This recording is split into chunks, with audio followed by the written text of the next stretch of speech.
On this historic Veterans Day weekend, 2 World War I heroes' legacies were being remembered at the Museum of North Texas History. Landon McBride has more. 2 men, Lieutenant Alfred Holt, Pat Kerrigan, and Private Calvin Atchevet, came from very different backgrounds before serving this country, but both are now remembered for their heroism during World War I.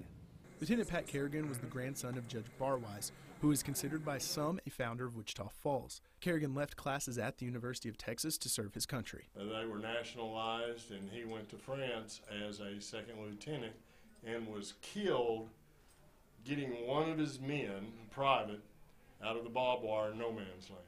He didn't send anybody else to do it. He did it, and he was shot in the neck by a German sniper and killed.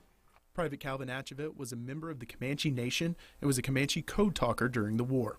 He was wounded, and even though being wounded, he captured one enemy man, one enemy soldier, and for that he was given the award, the Silver Cross, and also a certificate from the Belgian government.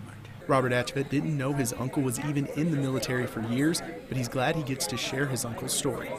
I was very excited and proud to be his nephew.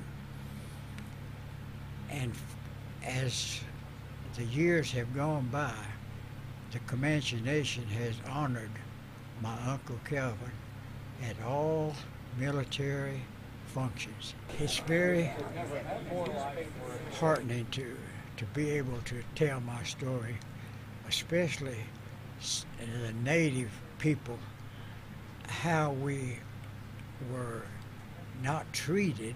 Bill Stewart was happy to see how many people came out to show their support to veterans and says it's incredibly important to remember those who serve.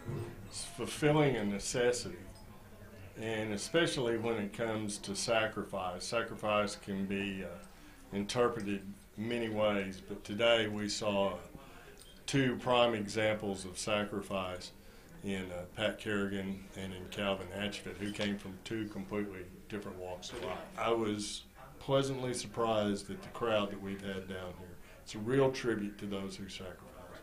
Remembering all who served this country on this Veterans Day weekend. There are more activities over this weekend to commemorate the 100th anniversary of Armistice Day, and you can find more information about that in this story on Texomashomepage.com.